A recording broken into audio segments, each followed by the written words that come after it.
Isaías 43. Então, como o meu propósito aqui é expor o capítulo inteiro, são 28 versos, e aí eu vou explicar as divisões desse capítulo, como é que ele se divide, né? São 4 partes, e eu vou ficar na primeira parte.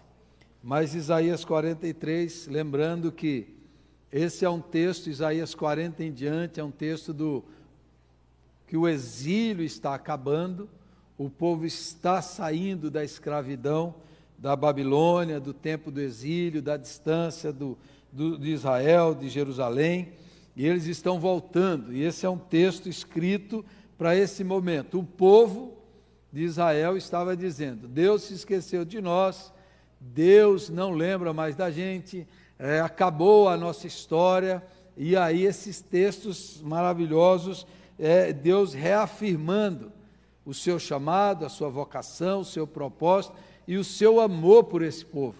Então esse texto está nesse contexto, num contexto assim, talvez você individualmente diga assim: Deus não se lembra mais de mim, Deus se esqueceu, se Deus me amasse, eu não passaria por tantas tribulações. Talvez você esteja com esse tipo de pensamento, né? Duvidando, ou eu sou tão pecador que é impossível que Deus ainda me ame, ou eu sou tão falho, eu sou tão insignificante que Deus não se importa comigo. Então esses textos são escritos nesse contexto e para um momento da história do povo que eles estavam pensando exatamente assim. Quem sabe você entrou hoje aqui pensando assim, né? Eu não tenho significado, eu não tenho importância, né? Eu não tenho valor, Deus não tem mais nada comigo. Então preste atenção nesse texto, que essas palavras são para você. Então a divisão do texto são em 4 partes, do verso 1 até o 7, fala do resgate do povo, da identidade do povo e da promessa do Senhor. É identidade e libertação. O versículo 1 a 7. Versículo 8 a 13, Deus é o único Deus que cuida do seu povo, é o único Deus que chama o seu povo para ser testemunha. Deus confronta os ídolos da Babilônia, os deuses da Babilônia. Do verso 14 a 21, Deus promete uma nova redenção, um novo êxodo. Assim como eu libertei o povo lá do Egito, eu estou libertando vocês, eu estou trazendo vocês de volta, estou fazendo algo novo. Essa é a terceira parte, a nova redenção. Deus não está preso no passado, Ele reina na história. E do versículo 22 a 28, esse texto fala que a graça de Deus é maior do que o pecado e a infidelidade do povo. Deus perdoa o pecado do seu povo por amor de si mesmo. A graça de Deus é maior do que a infidelidade. E todas essas promessas desse texto maravilhoso se cumprem em Jesus Cristo, que é o melhor de Deus para nós. Então, veja aí o capítulo 43. Mas agora, assim diz o Senhor, que te criou. Que te criou. Foi Deus que criou você. Foi Deus que formou você. Você não é resultado de um acidente. Você não é resultado do acaso. Você não é resultado do destino. O Senhor diz: eu que te criei, ó Jacó, e que te formou, ó Israel. Essa palavra criou aqui no hebraico é a mesma palavra de Gênesis 1. No princípio criou Deus, bará no hebraico, Deus criador, Deus criou. E a palavra formou, a ideia de que formou com um desígnio, formou com um propósito. Então todo ser humano foi criado e formado com um propósito divino.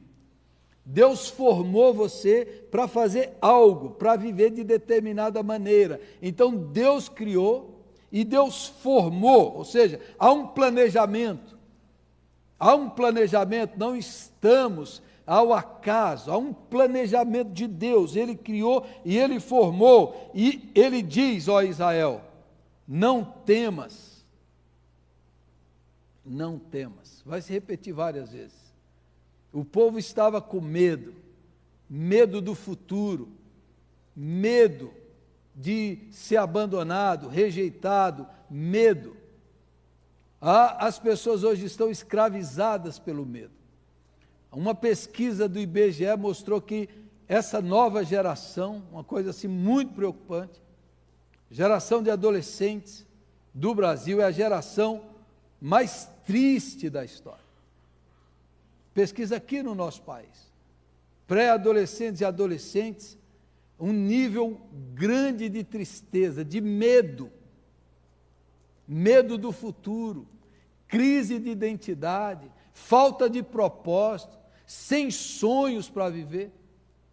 Automutilação, depressão, crise de ansiedade, a geração muito triste. Pesquise lá essa pesquisa do IBGE, dê uma olhada, você que é pai, você que é mãe, você que é avô, você que vai ter filhos, para entender esse fenômeno, de uma geração que normalmente é a mais cheia de vigor, de sonhos, de propósitos, estão mais introvertidos, deprimidos, depressivos, muitos se cortando. E o medo, observe a produção cultural dessa geração, observe os filmes, séries e jogos de videogame, como é que eles veem o futuro. É só distopia. A geração antiga tinha utopia. Hoje o termo como é distopia, ou seja, o futuro é destrutivo, o futuro é de zumbis, é de pragas, é de destruição, o futuro vai ser terrível. Então, com medo do futuro, você não tem sonho, não tem projeto, e o medo aprisiona, paralisa, adoece, tira energia. O medo faz isso, é por isso que as Escrituras falam tantas vezes, não temas, o povo está com medo, como será o nosso futuro? Vamos voltar para Jerusalém, Jerusalém está destruída, e esse mundo, essa geração está sem sonhos, utopias, projetos, e a distopia está nos games, nas séries, nos filmes, e a ideia do futuro é só essa. Aí a geração diz assim, para que ter filhos? Se a visão do futuro é terrível, é destruidora, é devastadora, para quê? E o medo tira sonhos, projetos, ideais, rouba energia criativa, porque o futuro é assim. Não temas, porque eu te remi, criei, formei, remi é redimir. Redimir é pagar o resgate pelo preço da escravidão. Assim como eu redimi lá no Êxodo, eu estou redimindo, estou pagando o preço da escravidão. Eu estou tirando vocês de novo do cativeiro, da Babilônia, agora da Pérsia. Eu estou chamando vocês, eu redimi vocês. E aí para nós que estamos agora no tempo da nova aliança, o Senhor diz, eu redimi vocês pelo sangue do meu Filho. Quando a gente canta esse louvor, eu nunca saberei o preço dos meus pecados, você entenda essa frase assim, eu nunca sentirei, porque saber a gente sabe, o preço dos meus pecados foi o preço do justo, do santo, do Filho de Deus, o sangue do Cordeiro de Deus, o preço a gente sabe, o que a gente sabe a gente não sente, a gente nunca vai experimentar, nunca vai saber o quanto ele sofreu, mas o preço foi o preço do sangue do Filho de Deus, porque eu te remi, eu te redimi, eu te libertei. A palavra redenção pode ser traduzida por libertação. Eu libertei vocês da escravidão. E eu chamei-te pelo teu nome. Pelo teu nome. Essa crise de identidade, quem eu sou, de onde eu vim, para onde vou, o que eu estou fazendo aqui, quem eu sou. Deus determina a nossa identidade. Deus diz quem nós somos, Deus nos chama pelo nome, e Ele resgata esse nome, e Ele nos conhece pessoalmente. Deus não se relaciona com a multidão, Deus se relaciona pessoalmente com cada pessoa, com o nome de cada um. Isso é incrível, isso é extraordinário, isso é maravilhoso. Você não é mais um no meio da multidão. Você não se esconde no meio da massa. Deus te vê e Deus te conhece, Deus te chama pelo seu nome. O seu nome é conhecido de Deus. pessoas importantes, nesse mundo de despersonalização, nesse mundo que a gente virou um código, um número, um RG, um CPF, Deus conhece você. Deus sabe quem você é. E é isso que ele está dizendo aqui para aquele povo que está se sentindo acabado, destruído. Deus nos chama. E aí, para uma geração desabrigada, desarraigada, para uma geração que se sente não pertencente, Deus diz assim: tu és meu. Você é meu, você me pertence. Eu, Senhor, comprei você. Você pertence a mim, ao meu amor, ao meu ser. Você não está desabrigado, você não está desalojado, você não está desenraizado. Você é meu, diz o Senhor. Tu és meu. Se você nunca escreveu um texto bíblico, escreva esse. Se você nunca meditou num versículo bíblico, medite nesse versículo. Porque o tanto de promessa que o versículo 1 tem, o tanto de promessa de cura para a insegurança, para o medo, para a instabilidade emocional, o tanto de palavra, porque aqui não é chavões humanos, isso aqui não é pensamento positivo, isso aqui não são expressões de confissão, isso aqui são promessas do Deus vivo. É Deus que está falando aqui para o seu povo. Se você faz parte do povo de Deus, se você faz parte dessa aliança, essa promessa é para você e para mim. E aí o versículo 2, ele vai prometer, ora, eu não estou prometendo que vocês não vão passar pelas aflições, pelas crises, pelo caos, pela oposição. Não, porque o texto diz quando, não é se, é quando, ou seja, vai ter momento na vida que você vai passar.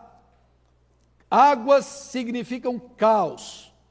Rio, as águas do Apocalipse, é o caos, a besta que emerge do mar. Águas simbolizam o caos, quando o Espírito pairava por sobre as águas. Então é o caos da vida, é a desordem, é a bagunça, é a instabilidade, é a falta de sentido, é as coisas aleatórias que a gente não consegue explicar, uma enfermidade, um diagnóstico, um problema, uma crise, algo que surge de repente, é o caos da vida. E o caos vem de toda maneira e de toda forma. Então o que o Senhor está falando aqui não é iludindo o seu povo, não é se você passar, é quando você passar, porque a gente vai passar. E o fogo é a perseguição, é a oposição, é o inimigo, é a destruição. Águas e fogo, águas são o caos e o fogo é a destruição. E ele diz assim: quando passares pelas águas, eu serei contigo. Quando pelos rios, eles não te submergirão. Quando passares pelo fogo, não te queimarás, nem a chama arderá em ti. Qual é a promessa do Senhor? É nos livrar de problemas, do caos, da destruição? Não, a promessa do Senhor é: você vai passar, mas eu estarei contigo. E a sua alma, o seu eu profundo, aquele redimido por Jesus Cristo, esse não será afetado nem destruído, porque o Senhor está conosco. A promessa dele é essa: você vai atravessar. Não se iluda, não imagine que você crê em Jesus, você não vai passar por isso. Vai passar, é quando você for passar, mas saiba disso, você tem a presença e a proteção do Senhor. Louvado seja Deus. Você não vai passar sozinho. Você não vai passar sozinho. Quando a fornalha for acesa e lançar os 3 homens, o 4º homem na fornalha vai estar com você, que é o Senhor Jesus Cristo. E essa chama não vai queimar sua alma, essa chama não vai destruir a sua identidade, essa chama não vai te levar, porque você está guardado e protegido, diz o Senhor nosso Deus. E o Senhor Jesus diz que aquele que vem a mim, de maneira nenhuma o lançarei fora, e aqueles que estão comigo, nada nem ninguém os arrebatará da minha mão, diz o Senhor. Se você é do Senhor, você é do Senhor. Você está seguro, protegido, e você tem a presença. Você pode passar pela UTI, pode passar pela cirurgia, pode passar por acidentes, pode passar, mas Deus está com você. Versículo 3, porque eu sou o Senhor teu Deus, o Santo de Israel, teu Salvador, dei o Egito por teu resgate, Etiópia e Sebá por ti. As três potências, Sebá é uma nação africana, perto da Etiópia, que também era outra potência, e o Egito, as grandes potências, quer dizer, as grandes potências do mundo não valem o que o meu povo vale. Eu vou dá-los, a Pérsia vai invadi-los para que vocês sejam livres. Por quê? Versículo 4, visto que foste precioso aos meus olhos, digno de honra, e eu te amei, darei homens por ti e os povos pela tua vida, porque você foi precioso aos meus olhos. Ah, eu não tenho valor. Ah, minha vida não tem valor. Eu sou a terceira pessoa depois de ninguém. Eu nasci para sofrer. Tudo é errado para mim. Tudo dá errado na minha vida. Eu só tenho problema. Eu sou mais azarado, eu sou isso. Ninguém me ama. Sou rejeitado, fui abandonado, visto que fosse precioso aos meus olhos, digno de honra, e eu te amei, diz o Senhor. Aí o versículo 5, de novo, não temas, pois, porque eu sou contigo, eu trarei a tua descendência desde o Oriente, eu a juntarei desde o Ocidente, direi ao Norte entrega, e ao Sul não retenha, trazei meus filhos de longe, e minhas filhas das extremidades da terra, e todos os que são chamados pelo meu nome, e os que criei para a minha glória, e que formei e fiz. Para que nós somos criados? Para a glória de Deus, para refletir, desfrutar, testemunhar, anunciar e viver para esse Deus amoroso, compassivo, que nos ama, nos conhece, que é o nosso dono, que nos chama amorosamente. Agora eu pergunto para você, como eu disse, esse texto tem tanta coisa, tem ainda o restante dos versículos, mas só essa primeira parte já é suficiente para nós. E o restante é maravilhoso também. Mas só essa primeira parte, faça um exercício mental agora comigo, um exercício de imaginação. Imagine a sua vida. Imagine você. Se você não tivesse nenhum tipo de medo. Não tem medo do que os outros vão dizer. Eu não tenho medo de ser rejeitado. Eu não tenho medo de ser zombado. Eu não tenho medo de perder o emprego. Tem uma pesquisa que diz os maiores medos do Brasil: é medo da morte, medo do desconhecido, medo de ficar inválido, medo da pobreza, medo do futuro, medo de falar em público. Qualquer dia podia vencer esse medo aqui, né? Medo de falar em público. Grandes medos das pessoas. Qual é o medo? O medo do fracasso é um grande medo. Se eu fracassar, se meu negócio não der certo, se meu casamento não der certo, se isso e aquilo, o se, 86%, não sou eu que estou dizendo, são os psicólogos que fazem essa pesquisa, eles dizem que 86% de todos esses medos são imaginários. 86%. Imagine se você vivesse a vida sem nenhum tipo de insegurança. Inseguro. Será que eu estou apresentável? Será que eles estão me vendo? Será que está pensando de mim? Como é que viver a vida sem nenhum tipo de insegurança? Sem medo do futuro? Sem olhar para a semana que vem sem nenhum medo? Para essa semana, sem nenhuma preocupação? Como seria a vida sem nenhum problema de ordem de ansiedade, de pânico, de preocupação? Como você seria? como seria a sua vida? Parou para pensar? Como você existiria? Como seria o seu sono? Como seriam as suas relações? Como seria o seu semblante, da sua face e do seu rosto? Quais palavras sairiam da sua boca? Já parou para pensar? Se esse texto bíblico, se o versículo 1 até o 3 fosse de maneira sobrenatural, entrasse no seu sistema nervoso, no seu sistema límbico do seu cérebro. Imagine se essas palavras aqui fossem cravadas na profundidade da sua alma, que atingisse o seu inconsciente. E no seu inconsciente você cresce. Você cresce de que isso é verdade, de que isso aqui não é um exercício mental. Isso aqui não são questões apenas emocionais. A raiz da questão é espiritual. Imagine se você cresce nisso. Imagine se você confiasse nessa palavra. Imagine quantas palavras negativas, destrutivas, de reclamação, de murmuração, parariam de sair da sua boca. Quantos pensamentos ansiosos, sentimentos ruins sairiam do seu coração?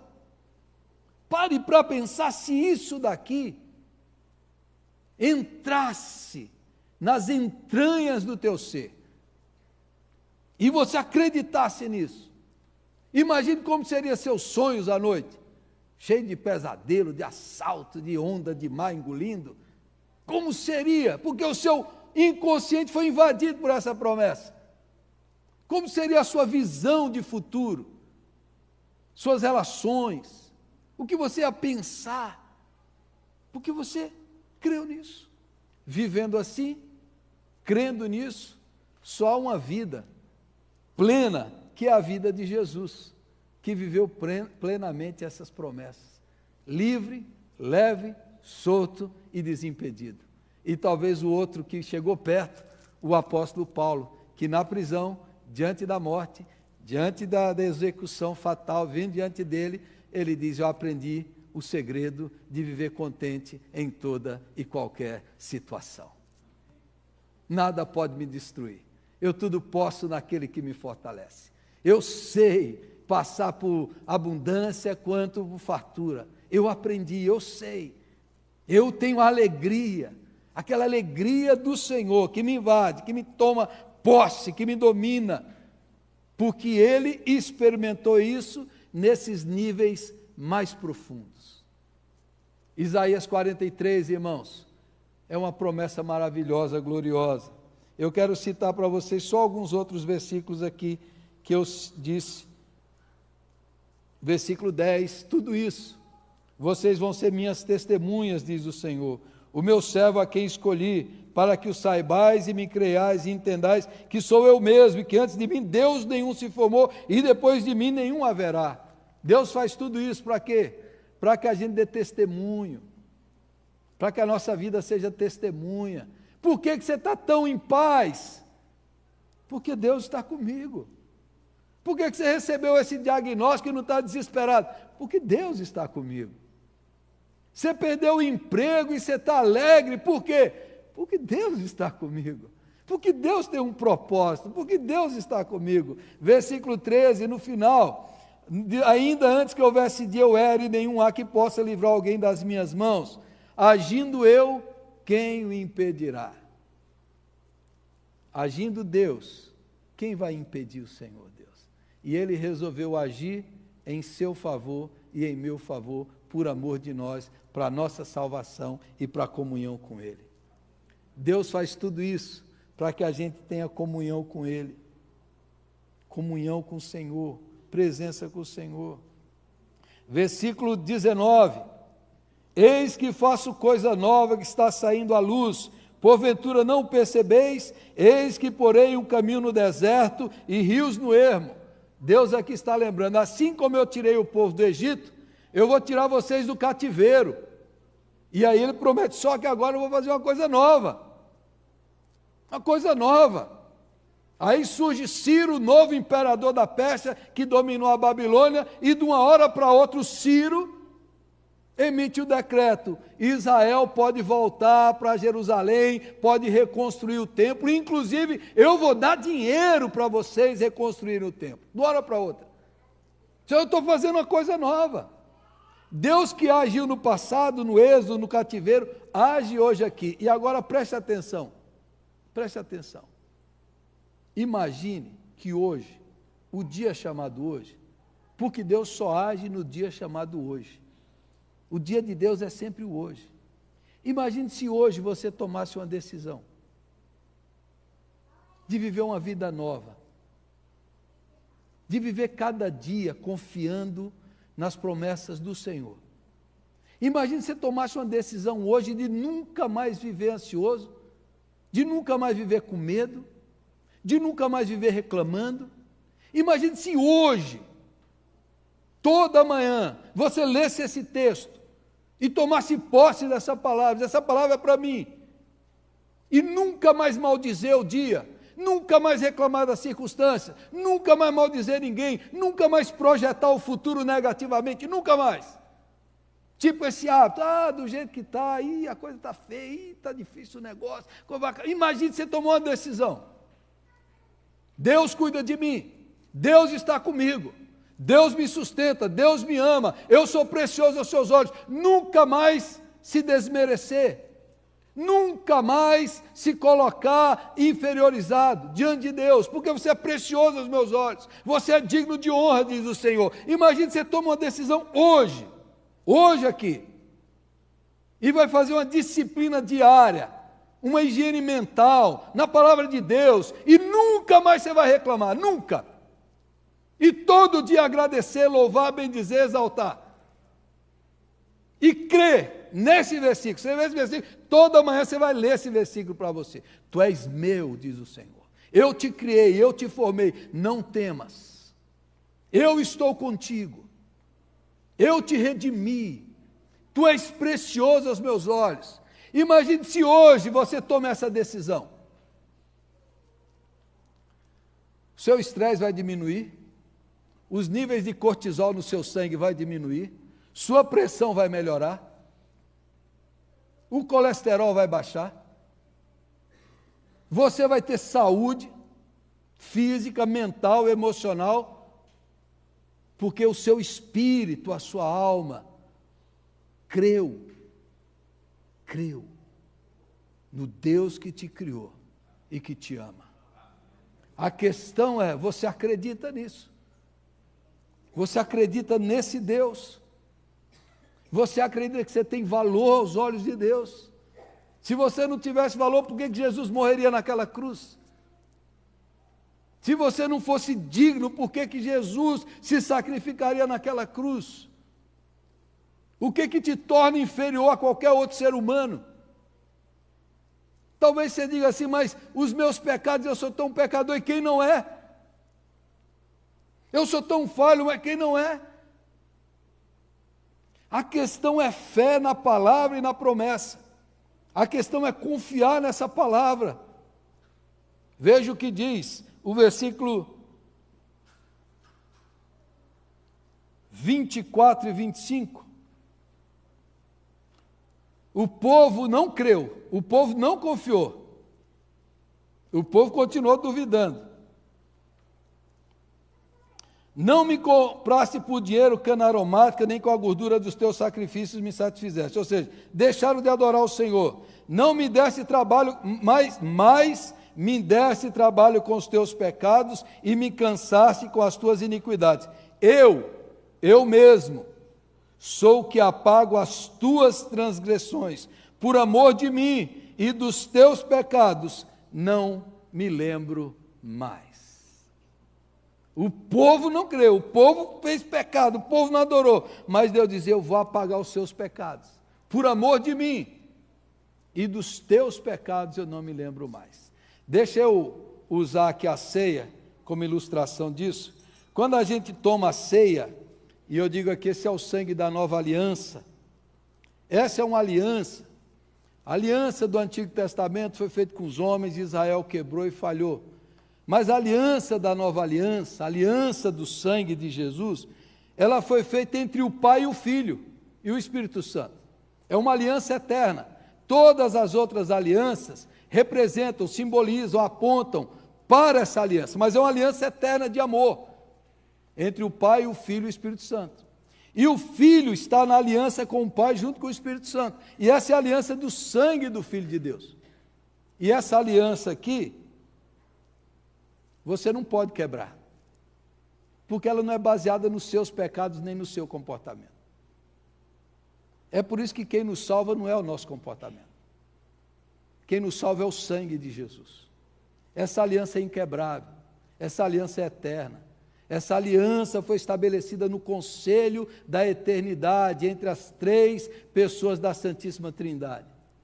E a visualização, a verbalização histórica dela, a representação na ceia, está dizendo para mim e para você, essa aliança que é inquebrável, porque quem garante ela não é você nem eu, quem garante ela é o Filho de Deus que derramou o seu sangue. Quem garante ela é a justiça de Cristo. Nós participamos aqui para o nosso bem, para o nosso desenvolvimento, para o fortalecimento da nossa fé, mas ela representa a união do Pai, do Filho e do Espírito Santo que se abriu, a Trindade abriu para que nós entrássemos na comunhão santa da Santíssima Trindade. Então a ceia representa essa aliança eterna, essa aliança eterna. Se ela pudesse ser quebrada, então eu quebrei, a aliança não vale mais nada. Então eu profanei, eu abandonei, eu desviei, eu deixei, o meu batismo não vale mais nada. Tudo. Não. Tudo isso aqui foi selado, sacramentado, realizado definitivamente. Por isso Jesus na cruz falou, está pago, está consumado, e agora vocês participam, vocês entram dentro desse fluir, desse fluxo da graça que está fluindo constantemente. Você pode não ser beneficiado por ela, você pode se omitir dela, mas se você crê, todos os benefícios da morte de Jesus, todos os benefícios da ressurreição de Jesus, todos os benefícios da vida de Jesus, do Cristo ressurreto, são nos comunicados, espiritualmente no pão e no vinho. Então agora o Senhor diz assim, os teus pecados foram pagos. Os teus pecados foram pagos naquela cruz do Calvário. Você pode pecar, você pode sofrer as consequências do seu pecado, você pode entristecer o Espírito Santo, você pode apagar o Espírito Santo, você pode se desviar, você pode sofrer todas as consequências do pecado, porque sempre o pecado traz consequências. Mas toda vez que você sincera e genuinamente se arrepender com todo o seu coração,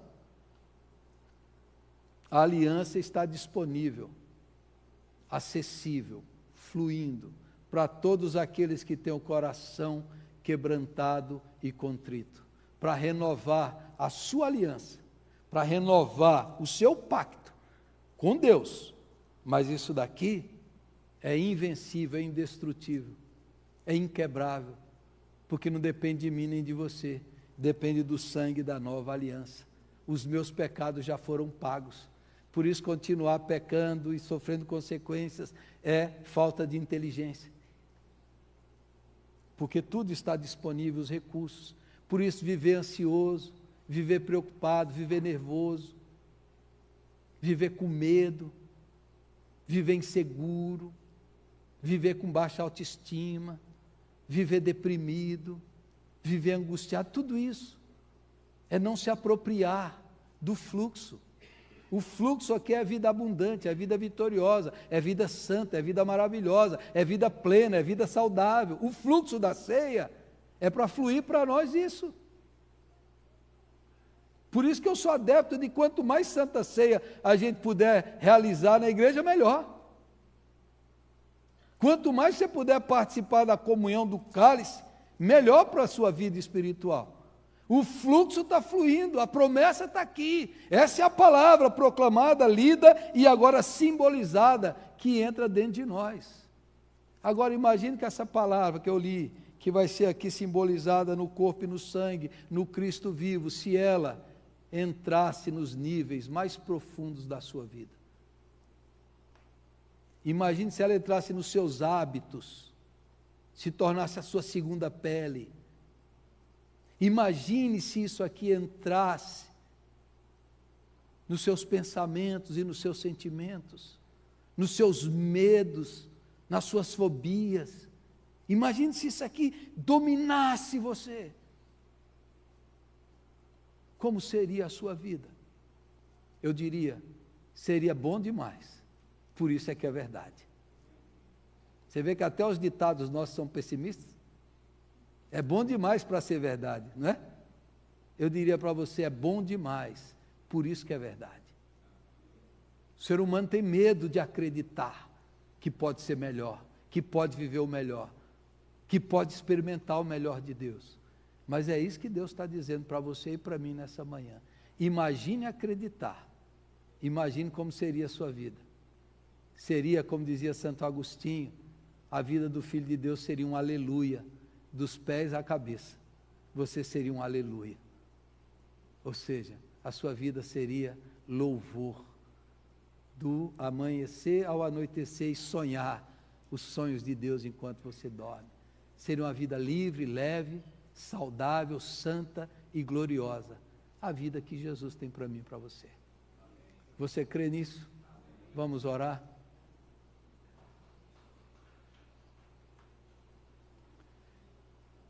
Quais são os medos que escravizam você? As dúvidas, os pensamentos, os hábitos, a insegurança.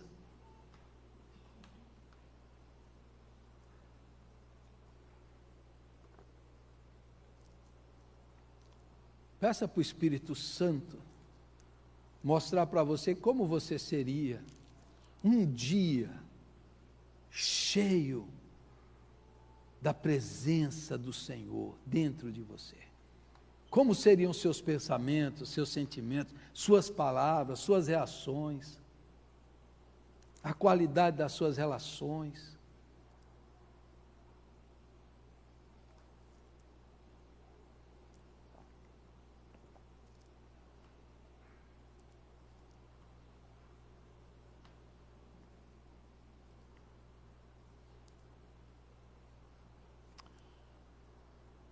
Sim, Senhor, pedimos ao Teu Espírito Santo que de maneira espiritual e sobrenatural interiorize essa palavra dentro de nós.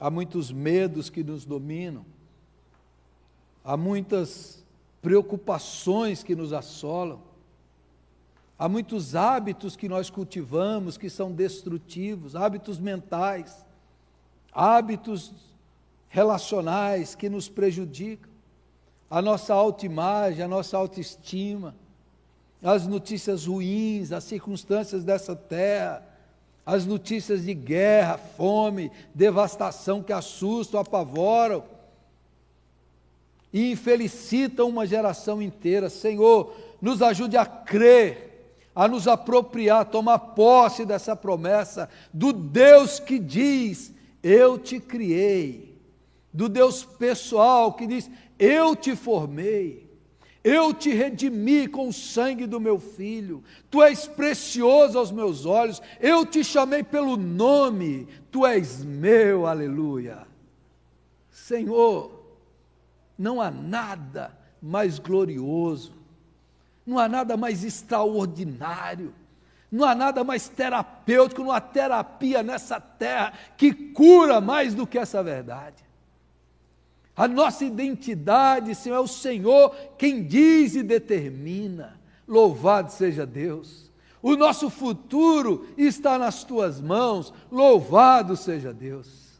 E o Senhor nos ama com amor eterno, selado na cruz do Calvário. Aleluia. No sangue derramado. Louvado seja Deus, o nosso valor não está no patrimônio, no salário, o nosso valor está determinado na cruz do Calvário. Nós somos preciosos aos teus olhos. é o teu povo, é a tua igreja, é a menina dos teus olhos, diz o Senhor. E o Senhor nos conhece. Louvado seja Deus por isso, Senhor. Porque nós estamos seguros, protegidos, guiados, guardados, sustentados, dirigidos, orientados por esse Deus que quando Ele age, ninguém pode deter. E o Senhor age em favor do seu povo e ninguém pode deter a mão poderosa do Senhor. Aleluia, aleluia, Senhor. Eu oro pelos irmãos que estão passando pelas águas e pelo fogo, que sintam que eles não estão sozinhos, que o Senhor está com eles, que eles não serão destruídos, pois eles estão salvos pelo sangue da nova aliança, inquebrável, eterna. Louvado seja Deus. Que nessa manhã o Senhor nos ajude a tomar uma decisão de viver a melhor vida, da melhor forma, com os melhores pensamentos, os melhores sentimentos, com a melhor saúde, com os melhores relacionamentos, vivendo a melhor vida diante do Deus que é o melhor do que tudo que há nessa terra. Que nos convida para a sua mesa, para a sua casa, que nos dá acolhida, morada, e que diz para todos os seus filhos que nós somos bem-vindos na tua presença. Nós não somos estorvos, o Senhor não nos salvou com má vontade, o Senhor não é um Deus melancólico e ranzinza, o Senhor não é um Deus que está ali, ó Deus irado, tu és um Pai amoroso, que ama os seus filhos e quer que os seus filhos tenham a melhor vida, a melhor qualidade de vida. Louvado seja o teu nome por isso, ó Pai, que nessa manhã o teu Espírito insufle, inspire esta palavra em cada irmão e irmã, para viver o melhor tipo de vida, a vida que te agrada, a vida que vale a pena, a vida de Jesus. Faça isso, Senhor, em nós, por nós e através de nós, por meio de Jesus. Amém e amém.